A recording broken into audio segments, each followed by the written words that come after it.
Assalamualaikum warahmatullahi wabarakatuh. Di sini saya akan menjelaskan dasar-dasar dari perhitungan MRP ya. Pertama-tama di sini ada beberapa soal.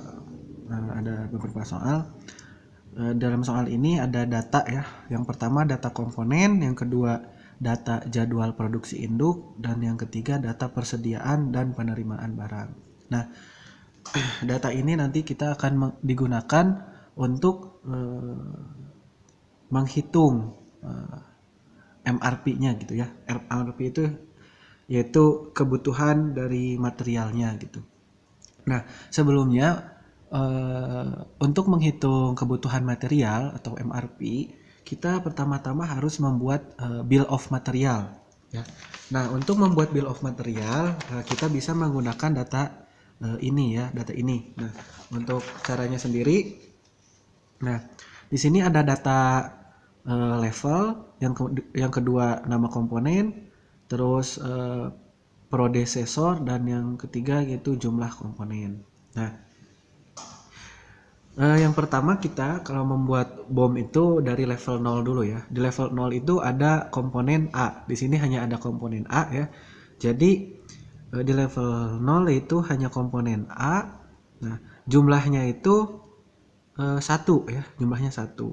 Nah, kemudian setelah selesai kita tuliskan, kita masuk ke level 1. Nah, di sini ada level 1. Level 1 di sini ada dua komponen ya, komponen B dan C, dan itu terhubung dengan komponen A. Nah, predecessor itu maksudnya di pendahulunya gitu, yang mendahului B dan C itu adalah A. Nah, jadi nanti digambarnya seperti ini ya. Nah, di sini B dengan jumlah B yaitu 2. Nah, kemudian jumlah C yaitu 1 ya. Jadi artinya itu ketika kita akan membuat komponen A, nah kita itu harus mempunyai dua bahan ya, yaitu B sebanyak 2 dan C sebanyak 1, seperti itu. Nah, kemudian setelah kita di level 1, kita masuk ke level 2. Di level 2 itu ada komponen D dan E ya, dan D dan E itu predecessornya yaitu C. Sehingga di C kita uraikan. Nah, C itu terdiri dari D sebanyak 3, kemudian E sebanyak 1. Nah, setelah kita membuat bill of material, kemudian kita akan langsung masuk ke perhitungan MRP-nya. Teman-teman, setelah kita membuat diagram bill of materialnya, yaitu yang ini ya. Nah, kita sekarang akan menghitung permintaan materialnya gitu, kebutuhan material, atau bisa disebut MRP ya. Nah, untuk menghitung MRP itu kita melakukan untuk semua item ya. Jadi di sini kan ada item A gitu, item B, item C, D, dan E. Nah, itu kita hitung satu-satu semuanya, dimulai dari level 0 terlebih dahulu. Nah, kita mulai saja ya untuk perhitungan MRP level 0, yaitu pada item A ya. Jadi kita menghitungnya pada item yang ini dulu, gitu. Nah, di sini sebelumnya saya akan menjelaskan dulu. Di sini ada tabel MRP ya. Nah, saya akan menjelaskan tabelnya terlebih dahulu. Di tabel ini ada periode ya. Di sini ada di soalnya kita ada 6 periode gitu ya. Diminta untuk mengisi MRP 6 periode. Kemudian di sini ada keterangan. Di keterangan ini ada GR itu gross requirement. Nah, itu artinya yaitu permintaan yang belum dikurangi oleh POH ya, atau artinya disebut permintaan yang belum dikurangi apapun, permintaan yang masih kasar seperti itu ya. Nah, kemudian ada SR itu yaitu schedule receipt. Nah, maksudnya itu jadi ini project yang sudah dijadwalkan gitu, atau permintaan yang memang sudah dijadwalkan seperti itu. Nah, kemudian ada POH artinya project on hand. Nah, ini bisa sebut sebagai inventory ya gitu. Jadi misalkan POH-nya ada 10. Nah, maksudnya itu ada Jadi di dalam inventory kita atau di dalam gudang kita misalkan ada 10 item seperti itu ya. Kemudian ada NR yaitu net requirement. Nah, GR itu gross requirement, jadi permintaan yang kasarnya seperti itu ya, permintaan yang belum diapa-apain. Nah, dan untuk yang NR itu adalah permintaan yang sudah murni gitu, yang sudah dikurangi oleh POH, sudah dipengaruhi oleh safety stock seperti itu. Jadi permintaan yang bersihnya seperti itu. Kemudian ada PORC yaitu plan order receipt, dan yang terakhir POR ya. POR ini yaitu plan order release seperti itu. Nah, PORC itu receipt itu maksudnya jadi projectnya itu selesainya atau permintaan itu datangnya kapan gitu ya.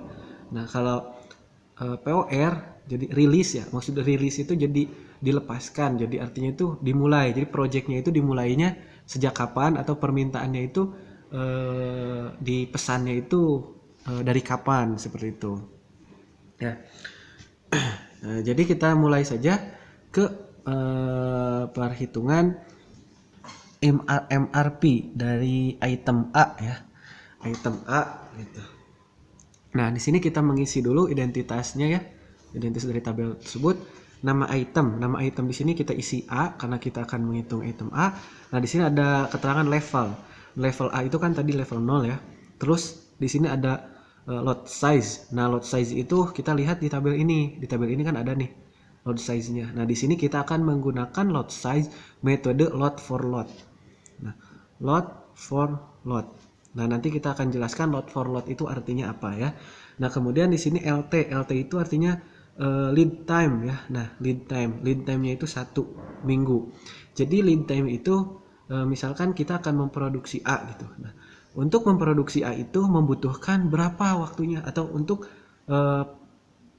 pemesanan A gitu. Untuk kita misalkan akan memesan A gitu. Waktu yang dibutuhkan agar si A itu selesai, nah itu waktunya itu lead time-nya 1 minggu di sini. Gitu kan. Nah, kemudian on hand itu ada 30. Jadi on hand itu artinya jumlah unit yang sudah ada di kita gitu, atau sudah ada di gudang ya, di inventory. Allocation tidak ada, ini allocation yang ini ya, tidak ada. Terus safety stock sebanyak 0 gitu ya. Nah, setelah kita mengisi identitas, kita memasukkan GR. GR tadi kan permintaan ya. Nah, di sini permintaannya kita dapat melihat di jadwal produksi induk. Di jadwal produksi induk sudah ada data permintaannya di periode 1 yaitu 100, di periode 2 150, di periode 3 120, di periode 4 100, 5 130 dan 100. Nah, setelah kita mengisi GR, nah kita setelah ini bisa melakukan perhitungan dari MRP gitu untuk yang item A ini. Setelah kita datanya terisi, kita bisa melakukan perhitungan ya.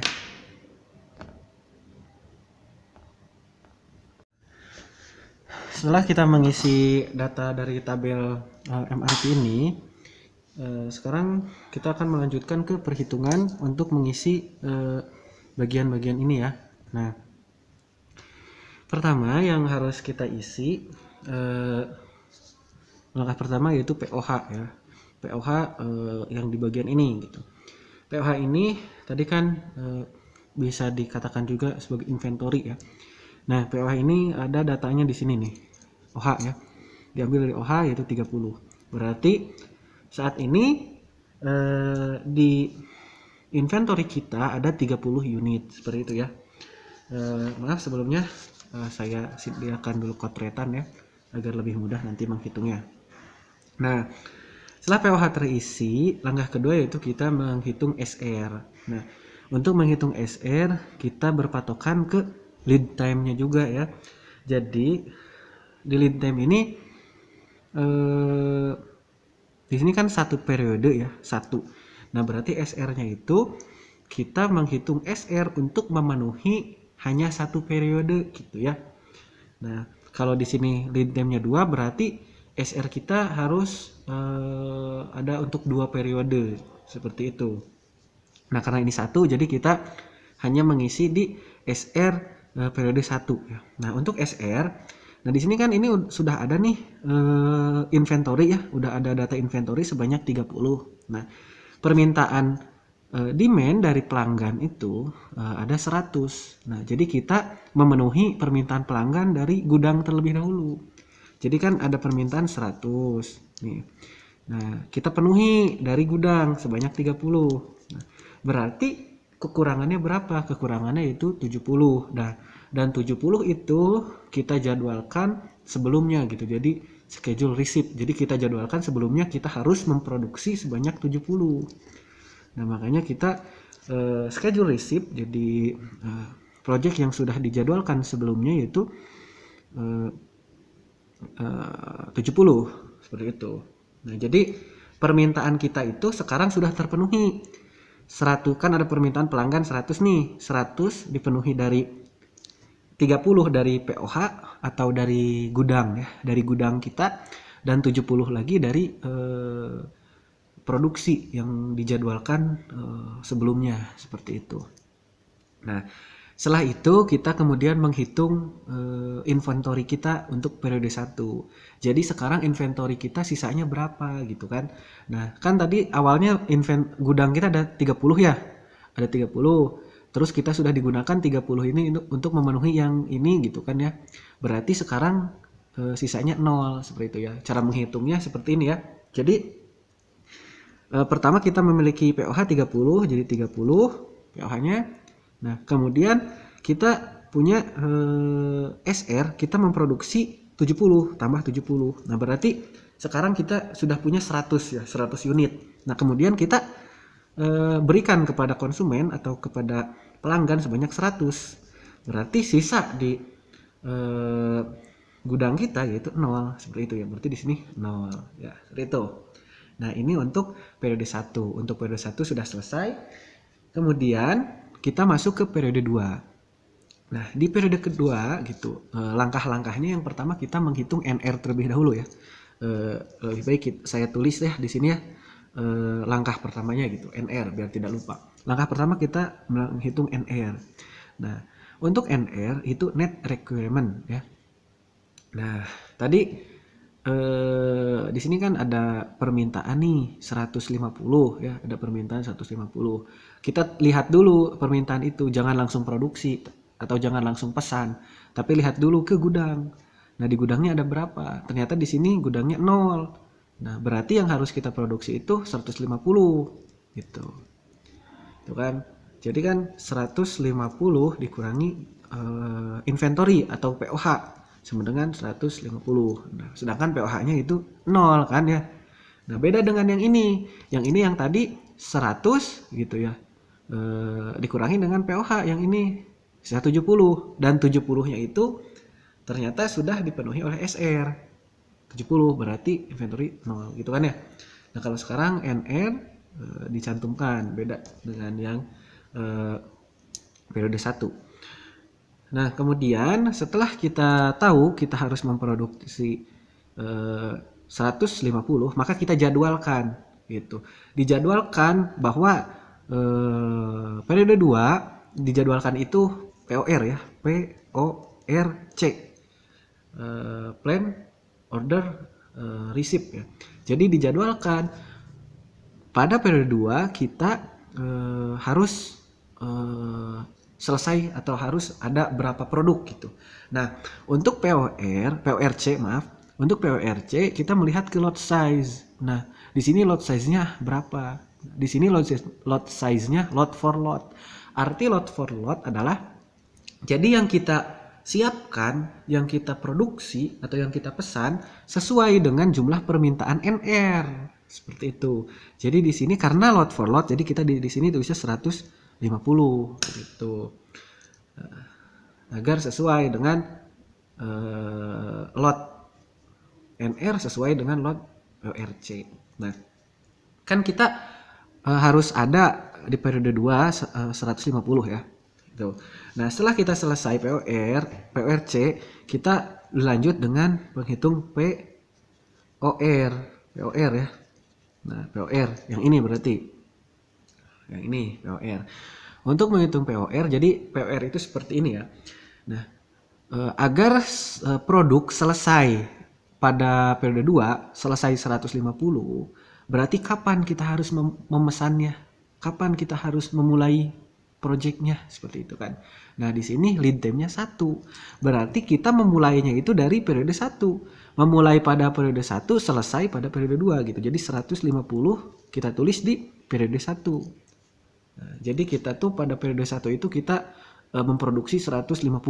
Nah, dan pada periode 2 itu selesai, pada periode 2 itu selesai, seperti itu. Nah, kemudian setelah kita menghitung POR, selanjutnya kita menghitung SR. POH gitu. POH di sini ya, berarti yang ini POH. Nah, POH itu dihitung dari PORC dikurangi NR gitu. Berarti PORC kurangi NR 110 kurangi 150 yaitu 0. Nah, seperti itu. Nah, kemudian untuk periode ketiga, 4, 5, dan 6 itu cara menghitungnya sama seperti ini gitu ya.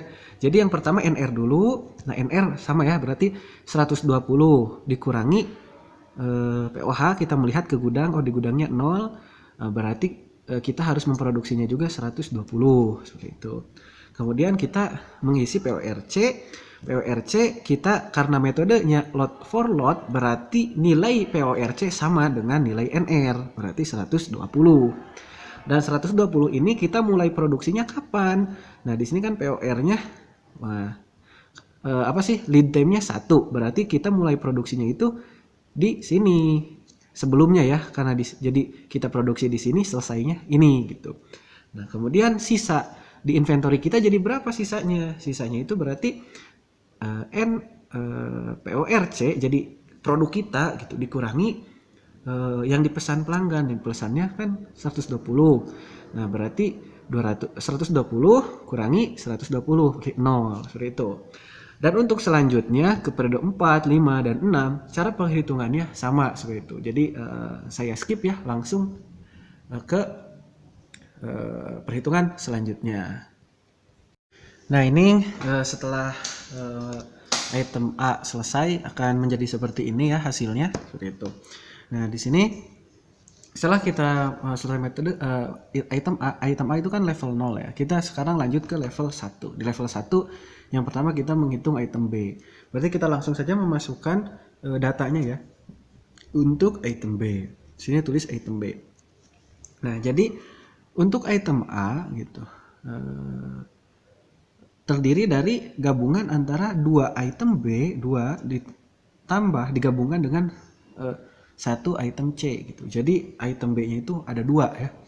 Nah, dan data GR yang ini dari item B didapat dari bisa dilihat dari BOM, dari bill of material. Didapatnya dari mana? Dari atasnya. Ternyata atasnya A gitu.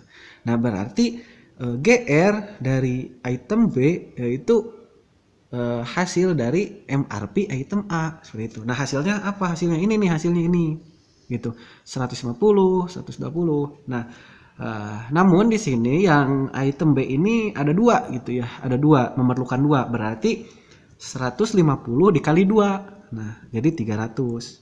Nah, tuh 150 dikali 2. Masuk ke sini 300. Kenapa? Karena item B itu memerlukan 2. Gitu. 2 dari item A gitu.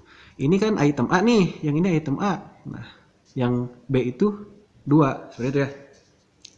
Jadi seterusnya ke sini, ini dikali 2, jadi 240. Ini juga dikali 2, 200. 260. Ini 200. Yang ini tidak diisi. Kenapa? Karena di item A tidak ada ya, berarti di item B juga tidak ada, seperti itu. Jadi intinya mengikuti alur bill of material ini ya. Nah, setelah kita selesai mengisi GR, kita mengisi data-data ini gitu. Cara mengisi datanya sama ya kayak yang awal tadi. Bisa dilihat di sini. Nah, pertama di sini kan ada B tuh, safety stocknya 0, on handnya 50, lead time-nya 1, kemudian load size-nya 100. Nah, maka nanti data itu dimasukkan ke sini ya, ke bagian-bagian ini gitu. Akan skip aja, langsung terisi ya. Nah, di sini ini data item B yang sudah diisi seperti ini ya. Nah, seperti yang awal tadi, ini kotretannya dulu siapkan. Seperti yang pertama tadi, langkah pertama kita mengisi POH-nya dulu. POH dari on hand ya, 50. Kemudian kita mengisi SR. Nah, di SR ini ingat tadi SR itu kan kita melihat di lead time-nya juga. Lead time-nya 1 berarti SR-nya hanya memenuhi untuk satu periode ya. Nah, untuk menghitung SR, kita melihat permintaannya itu 300 ya, permintaan 300 akan sini aja. Nah, permintaan 300. Nah, lihat ke gudang. Oh, di gudang ternyata ada 50 gitu. Berarti kurangi 50 ya. Sama dengan 250. Nah, SR ini harus memenuhi 250. Tapi sebelum kita menulis di sini 250 gitu. Kita lihat dulu ke lot size. Lot size itu ukuran satu kali pemesanan gitu atau ukuran satu kali memproduksi itu berapa seperti itu. Dan satu kali memproduksi itu ternyata 100. Nah, beda yang di atas di sini tadi lot for lot. Kalau lot for lot itu kan sama ya, sama berarti bisa langsung misalkan ininya permintaannya 250 berarti bisa langsung tulis 250. Tapi sekarang lot size-nya bukan lot for lot tapi 100 ya. Jadi di sini untuk memenuhi 250 kita harus menggunakan kelipatan 100. Berarti berapa? Di sini 300. Seperti itu. Kenapa 300? Gitu. Karena sekali produksi 100 dan berarti kita memproduksinya itu 3 kali berarti ya, sekitar 3 kali seperti itu. Nah, setelah terisi SR kita mengisi POH gitu. Nah, tadi kan kita punya di gudang 50. Di gudang ada 50. Kita juga ternyata sudah terjadwalkan produksi itu ada di periode 1 selesai 300. Nah, berarti 300 ditambah 50. Nah, dengan tambah 50 berarti sekitar 350 ya. Sekarang kita punya 350 dan permintaan pelanggan itu 300. Nah, berarti sisa di gudang kita berapa dong? Sisa di gudang kita berarti 50 sisanya. Seperti itu kan? Dengan 50 itu. Nah, setelah selesai ini ya yang perhitungan yang periode 1, nah kita kembali lagi ke perhitungan yang ini nih, langkah-langkah yang tadi, yang NR dulu, terus PORC, terus POR, kemudian POH. Nah, dari untuk ke 2 sampai ke 6 perhitungannya sama kayak yang periode ke sama seperti langkahnya seperti yang item yang A gitu, yang pertama ya, yang ini nih, yang ini. Nah, di sini pertama kita menghitung NR ya. Untuk menghitung NR berarti NR ini di bagian sini gitu. Nah, kita melihat permintaannya berapa? GR-nya. GR-nya 240. Kemudian kita melihat di gudang. Di gudang periode sebelumnya ada 50 gitu. Berarti kan ada permintaan 240. Nah, dipenuhi oleh gudang atau oleh inventory kita yang ada sebanyak 50 gitu kan. Nah, berarti sisanya berapa di sini? Sisanya berarti 190. Kita harus permintaan bersihnya 190. Nah, setelah kita mengisi NR, nah kemudian langkah selanjutnya PORC ya. Berarti mengisi ini PORC. Nah, PORC itu berarti yang harus kita jadwalkan pada periode 2 kita itu harus selesai berapa produk. Kita lihat juga patokannya ke lot size. Ternyata lot size-nya 100. Berarti untuk memenuhi 190, nah kita minimal harus memproduksi 200. Nah, 200 kenapa harus 200? Karena 200 itu kelipatan dari lot size-nya gitu. Seperti itu. Jadi satu kali produksi itu 100 ya, 100. Makanya untuk memproduksi ini satu kali pesanan itu 100. Makanya untuk memenuhi 190 gitu kita harus melakukan 2 kali pesanan gitu atau dua project ya gitu. Nah, kemudian setelah mengisi PORC kita mengisi POR. Nah, langkahnya POR.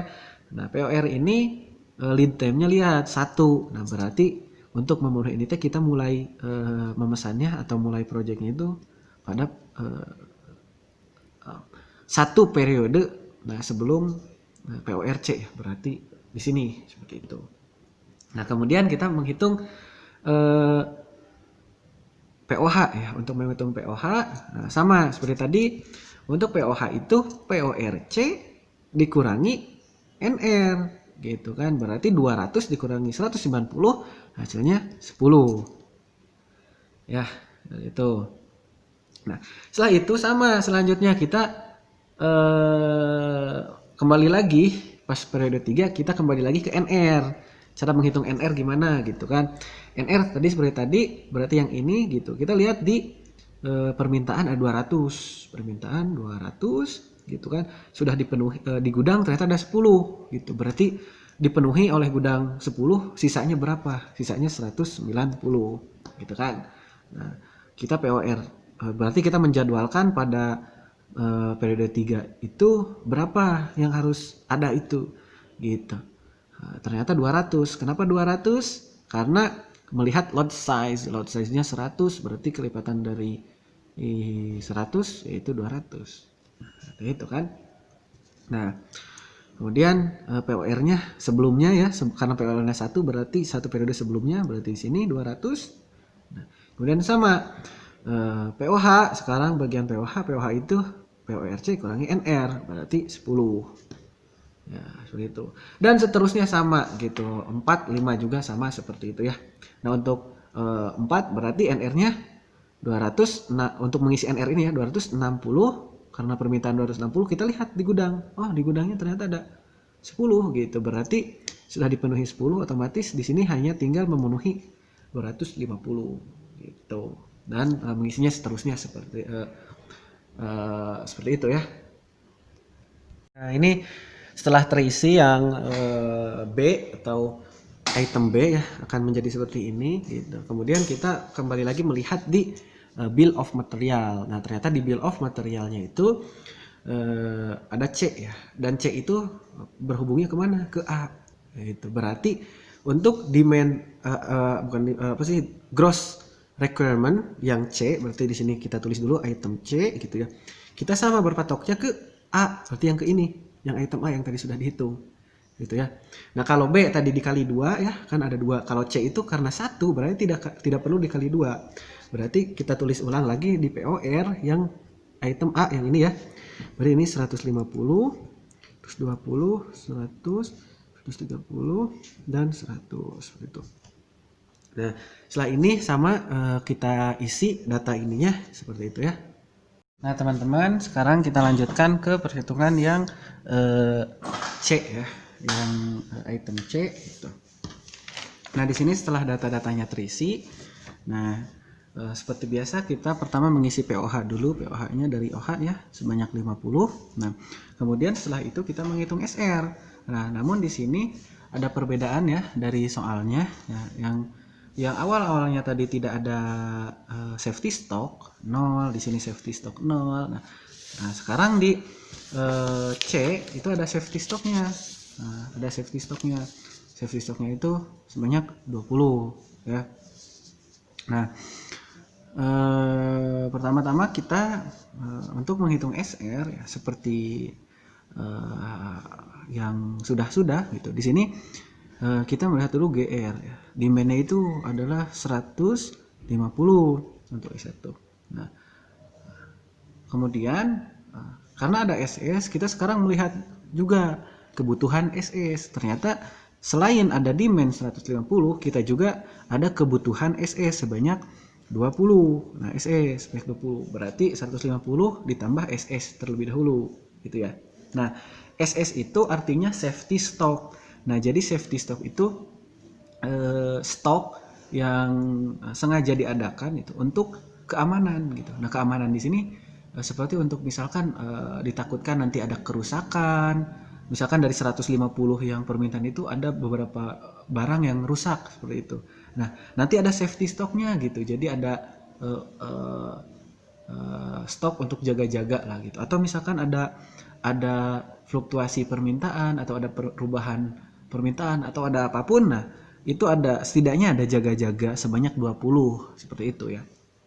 Nah, kita lanjut lagi. Tadi kan permintaannya 150 gitu, terus ada kebutuhan SS 20 gitu. Nah, jadi kebutuhan kita sekarang ada segini. Nah, terus kita lihat ke POH, ke gudang. Di gudang ada 50, berarti kebutuhan kita sudah dipenuhi sebanyak 50. Gitu ya, dikurangi 50. Berarti sisanya berapa? Nah, ternyata sisanya itu 120. Sisanya itu ya 120. Nah, berarti sisanya itu nanti akan dipenuhi oleh SR. Nah, terus sekarang SR-nya berapa? SR untuk memenuhi 120 gitu, kita harus melihat ke lot size. Nah, lot size-nya 50, berarti SR-nya 150 karena harus perkalian. Gitu ya, kelipatan dari lot size gitu. Nah, kemudian setelah kita menghitung SR-nya gitu, kita menentukan POH gitu ya. Sekarang itu ada POH sebanyak 50, jadi di gudang kita sekarang punya 50 gitu ya. Nah, kemudian kita juga ada jadwal untuk produksi gitu yang SR gitu ya. Jadi sudah terjadwalkan di periode 1 itu nanti ada 150 gitu, berarti tambah 150 gitu. Nah, kemudian permintaannya ternyata ada 150 gitu, kurangi permintaan 150. Nah, berarti di gudang kita sekarang sisanya berapa gitu. Ternyata sekarang sisa yang ada di gudang itu sekarang 50. Nah, seperti itu ya. Nah, setelah itu kita berlanjut ke periode kedua. Nah, di periode kedua itu perhitungannya mirip ya seperti perhitungan yang sudah dibahas sebelumnya. Yang pertama kita hitung biasa NR ya. NR. Nah, untuk perhitungan NR kita melihat di permintaannya 120 gitu. Kita lihat juga SS safety stock, kebutuhan safety stock 20. Nah, berarti yang kita butuhkan sekarang adalah ini, segini gitu kan. Nah, setelah kita tahu kebutuhannya segini, kita melihat ke gudang. Oh, di gudang sebelumnya ternyata masih ada nih 50 gitu ya. Berarti dipenuhi oleh gudang 50 gitu. Berarti sisa kebutuhan kita berapa sekarang gitu. Kebutuhan yang ini sudah dipenuhi oleh gudang segini gitu. Berarti sisanya itu sekitar 90. Di sini 90 ya, ditulis 90. Nah, setelah kita tahu NR-nya 90, kemudian kita melakukan penentuan PORC ya. Untuk PORC berarti kita menjadwalkan di periode 2 kita harus ada berapa gitu atau harus produksi berapa, dan ternyata patokannya adalah lot size ya 50, berarti untuk memenuhi ini yaitu 100 gitu.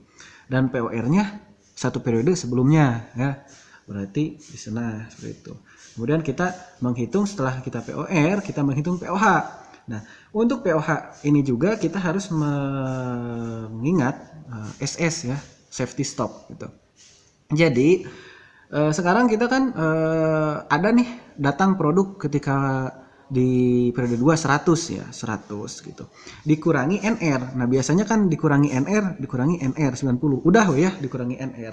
Nah, tapi sekarang NR-nya itu yang 90 itu harus diingat. 90 itu bukan hanya NR, itu bukan hanya permintaan yang kebutuhan untuk diberikan kepada konsumen. Nah, tapi ada juga kebutuhan untuk jaga-jaga gitu. Jadi yang NR di sini yang mengurangi PORC itu hanya yang untuk konsumen ya, berarti di sini 90 dikurangi 20 terlebih dahulu gitu. Jadi dipisahkan dulu, SS-nya tidak diikut sertakan ya. Berarti sisanya yaitu 70 gitu kan, 70. Maaf. 70 berarti 100 kurangi 70 berarti 30 ya. Di sini 30 gitu. Berarti POH pada periode 2 yaitu 30. Nah, lanjut ke periode ketiga. Nah, untuk periode ketiga sama kita menghitung NR terlebih dahulu. NR-nya itu yaitu 100 dari sini ditambah kebutuhan safety stock yaitu 20 gitu kan. Nah, dikurangi di gudang ada berapa? Ada 30. Ada 30 sama dengan berarti sekitar 90 ya, 90 seperti tadi sama 90 di sini gitu. Untuk memenuhi 90 kita menjadwalkan pada periode 3 yaitu 100, dan kita memulainya itu atau pada satu periode sebelumnya seperti itu. Nah, ini juga untuk POH-nya sama ya dihitungnya gitu. PORC ya, 100 gitu dikurangi dalam kurung 90 di sini. Dan 90-nya itu dikurangi safety stock dulu. Safety stock dulu berarti sama dengan 30 gitu kan. 30. Dan untuk periode keempat 5 dan 6 perhitungannya mirip-mirip seperti itu ya. Seperti itu. Jadi misalkan yang ini 130 ditambah safety stock 20 gitu kan. Terus ternyata di gudang ada 30 kurangi 30. Nah, berarti kebutuhan sisanya itu berapa? Kebutuhan sisanya itu sekitar 120. Berarti di sini ditulis 120 gitu. Untuk memenuhi 120 nanti PORC-nya yaitu 150 karena kita mengikuti lot size 50. Berarti harus kelipatan 50 ya. Dan 150 itu nanti kita dimulainya itu dari satu periode sebelumnya gitu. Jadi dimulainya pada periode 3 dan selesainya pada periode ke 4 gitu. Dan ini perhitungannya seperti itu seterusnya ya. Nah, kemudian teman-teman di sini sudah selesai ya untuk perhitungan yang item C gitu. Ini sudah nanti akhirnya akan menjadi seperti ini gitu. Nah, setelah kita menghitung item C berarti kan gini ya. Untuk item A ini udah selesai, untuk B selesai, untuk C selesai. Nah, kita kemudian akan menghitung item D dan item E gitu ya. Nah, di sini untuk item D gitu. Item D kan awalnya tuh predecesornya yaitu C ya. Berarti D ini gitu. Untuk misalkan di sini kita akan menghitung item D ya. Untuk D ini gitu. Ini gross requirement yang ini gitu didapatnya dari hasil MRP yang C. D ini dari yang C gitu ya. Nah, jadi ini kan di sini udah ada nih yang C di sini. Nah, tar dulu nih posisinya gimana ya. Nah, ginilah pas ya.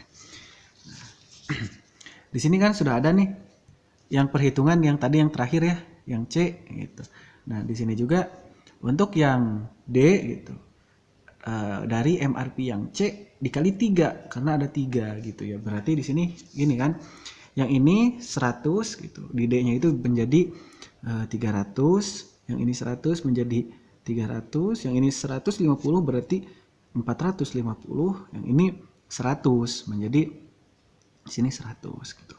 Nah, kemudian untuk D juga nanti diisi di sini datanya ya, yang tadi datanya dari soal, kemudian dihitung MRP-nya gitu.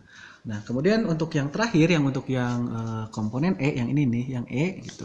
Yang E juga sama, yang E juga didapat dari C ternyata ya. Nah, namun untuk yang E itu C-nya itu hanya satu, berarti tidak dikali ya, seperti itu. Berarti di sini untuk yang E gitu ya, untuk yang E di sini gross requirement-nya yaitu POR yang C, yang ini yang C ya. Nah, ini kan C, yang ini. Nah, yang C berarti dimasukkan 100 berarti 100, 150 dan 100. Nah, kemudian sama ini juga nanti datanya diisi, kemudian MRP-nya dihitung. Nah, ini metodenya sama seperti metode yang sebelumnya seperti itu. Ya, mungkin untuk selanjutnya boleh dipelajari lebih lanjut, dan untuk metode-metode yang lain nanti akan ada pembahasannya di video yang lain-lainnya seperti itu. Mungkin untuk pembahasan MRP dasar-dasar MRP mungkin dicukupkan sekian. Terima kasih atas perhatiannya. Mohon maaf apabila banyak kesalahan. Hasbunallah wa ni'mal wakil. Wassalamualaikum warahmatullahi wabarakatuh.